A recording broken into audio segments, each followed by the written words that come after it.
है। कहते हैं कश्मीर जम्मू का जो भेदभाव है तो इस चीज़ में दिखता है। बुराई कर रहे सदन में भी आपने देखा होगा, बीजेपी की बार-बार बुराइयां कर रहे थे, मोदी साहब ने कुछ नहीं किया।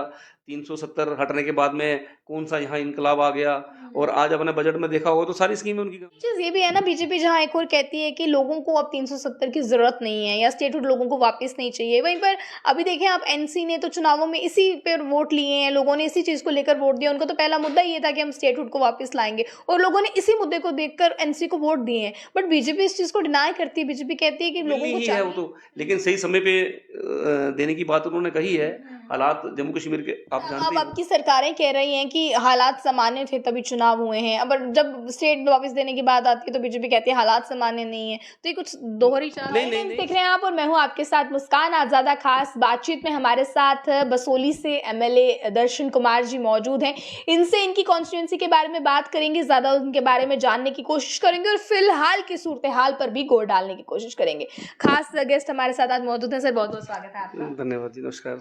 आपसे जानना चाहेंगे, फिलहाल अभी जनता ने बड़ा विश्वास जताया है आपके ऊपर, बसोली के लोगों ने बड़ा प्यार दिया है आपको। अभी फिलहाल क्या लगता है आपको, शुरुआती दौर में जो काम फिलहाल किए जा रहे हैं, ये और किस तरह से बेहतर हो सकते हैं? अभी फिलहाल सूरत हालों पर क्या कहना है आपका? मैं सबसे पहले तो बड़ा धन्यवाद करता हूँ हमारी बसोली की जनता का, कि जिन्होंने इतना बड़ा स्नेह, प्यार और आशीर्वाद और विश्वास मुझ पर जताया, और बसोली विधानसभा की सीट बड़े ही अच्छे मार्जिन से उन्होंने जिताकर भारतीय जनता पार्टी, माननीय देश के प्रधानमंत्री मोदी जी पर उन्होंने विश्वास किया, मुझ पर विश्वास किया। तो मैं उनका दिल से आभारी हूँ। जैसे कि बसोली की आपने बात करी, बसोली हमारा एक बहुत ही खूबसूरत और बहुत ही प्राचीन नगरी है बसोली। जो वहाँ के महाराजा थे 1635 ईस्वी में, भूपतपाल जी, उनके द्वारा बसाई गई एक नगरी है, और जिसको विश्वस्थली के नाम से भी जाना जाता है। रंजीत सागर डैम बनी है जब से बसोली को मिनी गोवा के नाम से भी जाना जाता है। बसोली को अनदेखा किया है, वहाँ कोई टूरिज्म को लेके, डेवलपमेंट को लेके कुछ काम वहाँ पे नहीं हुए हैं। तो जैसे कि डिस्ट्रिक्ट की बात भी करूँ मैं आपसे, बसोली की बहुत पुरानी मांग है, और जब पहले डिस्ट्रिक्ट बने से उनसे भी पहले की मांग है, और 1903 की तहसील है बसोली। और मैं, ये बड़े एक दुर्भाग्य की बात भी है, पुरानी सरकारें इतनी रही हैं, बसोली ने बड़े बड़े मिनिस्टर्स दिए हैं, तो हम रखेंगे उसमें। अभी फिलहाल विधानसभा को लेकर बात की जाए तो क्या लगता है आपको, किन मुद्दों को लेकर बसोली वालों के ऐसे कौन से मुद्दे हैं जिनको आप वहां पर उठाने वाले हैं या अभी तक उठा रहे हैं? क्या इस पर कहेंगे आप? देखो, बसोली की, जैसे मैंने आपसे जिक्र करा, डिस्ट्रिक्ट की तो मांग, बसोली की बहुत पुरानी मांग है। उसके बाद में रंजीत सागर डैम रंजीत सागर डैम बनी थी, जो जहाँ की सरकारें हैं उन्होंने पंजाब की सरकारों के साथ समझौता किया था, तो उसमें भी इन्होंने बिल्कुल तवज्जो नहीं दी है। कहते हैं कश्मीर जम्मू का जो भेदभाव है तो इस चीज़ में दिखता है, क्योंकि ये अभी बार बार जिक्र आ रहा है, बार बार सीएम साहब भी कह रहे हैं कि हमें आत्मनिर्भर बनना पड़ेगा, हमें अपने पैरों पे खड़ा होना पड़ेगा। लेकिन जब तक आपके अंदर जो भेदभाव की राजनीति है, जो सोच है, जब तक आप उसको दूर नहीं करेंगे तो फिर आत्मनिर्भर बनना आत्मनिर्भर कैसे बनोगे आप? काफी ऐसी ऐतिहासिक जगहें हैं जो अभी तक बाहर नहीं आई हैं, लोगों को ज्यादा उनके बारे में पता नहीं है, तो उनके ओर भी तवज्जो दिया जा सकता है ताकि वो भी टूरिज्म के एक बड़ा बढ़ावे में हिस्सा जी जी। रहेंगे। टूरिज्म के ऊपर अगर सरकार वहाँ ध्यान देती है तो एक तो बहुत खूबसूरत जगह है, दूसरी वहाँ का जो अटल सेतु पुल है, अटल सेतु पुल भी एक, जो हमारा नॉर्थ इंडिया है उसका सबसे बड़ा रोपवे है, सबसे बड़ा, और 3 स्टेटों को जोड़ता है, हिमाचल, पंजाब और जे&के। और हिमाचल, वहाँ से डलहौजी भी ज़्यादा नहीं है, 40 किलोमीटर डलहौजी है बसोली से। टूरिस्ट आता है, लेकिन उनको वहाँ रहने के लिए, खाने के लिए डेवलपमेंट नहीं है, कोई व्यवस्था नहीं है। तो इसको अच्छी शुरुआत है, अगर ऐसा होता है तो एक बसोली पूरे जम्मू कश्मीर में टूरिज्म के हिसाब से एक उभर के ऊपर आएगा। तो आप किस तरह से देखते हैं फिलहाल उमर सरकार जो इस टाइम काम कर रही है, आपके हिसाब से क्या वो बेहतर काम हो रहा है या इसे और बेहतर किया जा सकता था? आपका इस पर क्या कहना है?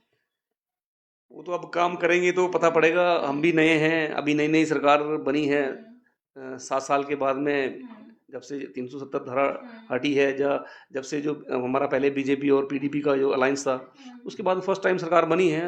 आज बजट भी पेश हुआ है, तो बजट भी आपने देखा होगा, बजट में भी सारी मोदी सरकार की स्कीमें सारी गिनाई गई हैं। जो भी स्कीमें, अभी तो जितने भी विपक्ष वाले, जो हमारे पक्ष वाले, जो रूलिंग पार्टी वाले नेता हों, या उनके साथ में जो उनको सपोर्टर हों, तो सारे ही बीजेपी की बुराई कर रहे। सदन में भी आपने देखा होगा, बीजेपी की बार बार बुराइयां कर रहे थे, मोदी साहब ने कुछ नहीं किया।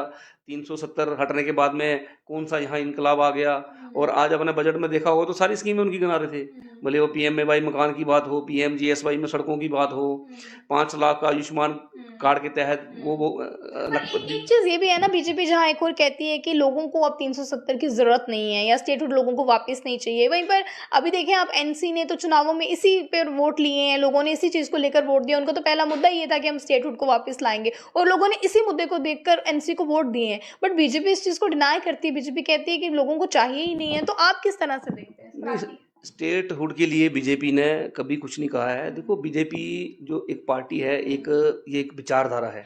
बीजेपी एक संगठन की पार्टी है, कोई परिवारवाद की पार्टी नहीं है ये। और ये चलती है एक विचारधारा एक सोच के ऊपर। और बीजेपी का हमें यही सिखाया जाता है कि हमारा राष्ट्र जो है वो पहले है, पार्टी सेकंड है और सेल्फ लास्ट है। तो बीजेपी ने जो 370 धारा हटाई है, उसको देखो, एक देश है हमारा, लेकिन बीजेपी जो कहती है वो करती भी है। जब 1953 में श्यामा प्रसाद मुखर्जी ने एक नारा दिया था कि भाई एक देश में 2 प्रधान 2 निशान 2 विधान नहीं चलेंगे, तो उसको माननीय देश के प्रधानमंत्री मोदी जी ने 2019 में उसको पूरा किया। सबसे बड़ी बात क्या है, जो भी हिंदुस्तान के जो भी कानून हैं, पूरे कानून आज जम्मू कश्मीर में इम्प्लीमेंट हुए हैं। आज जम्मू कश्मीर पूरा हिंदुस्तान की मुख्य धारा में आया है, तो उसमें गलत क्या है? रही स्टेट की बात। अब स्टेट की बात आप कह रहे हैं, स्टेट तो माननीय देश के प्रधानमंत्री मोदी जी ने, गृह मंत्री जी ने, उन्होंने कहा, स्पष्ट कहा, आपने देखा होगा हर जगह उन्होंने कहा कि स्टेटहुड वापस दी जाएगी, तो मिलनी ही है वो तो। लेकिन सही समय पे देने की बात उन्होंने कही है।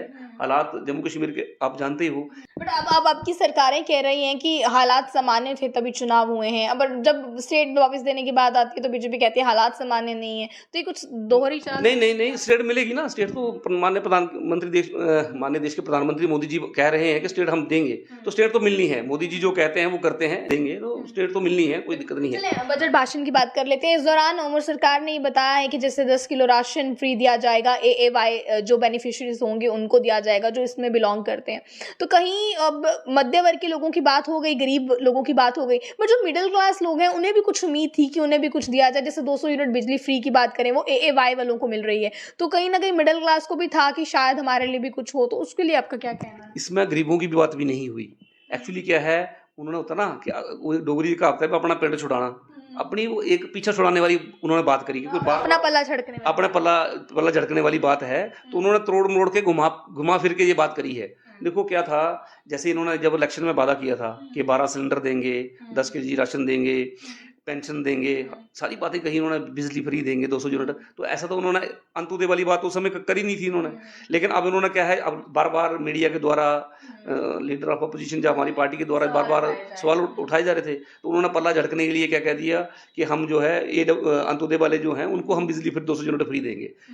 BPL तक ये करते। और मेरा आग्रह भी है आपके माध्यम से कि इनको अभी भी विचार करके अगर हो सके तो BPL तक इसको लेना चाहिए कम से कम। मैं बसोली के दी बेस्ट क्या हो सकता है उसके लिए करने का पूरा भरपूर प्रयास करूंगा। बहुत शुक्रिया हमारे साथ जुड़ने के लिए।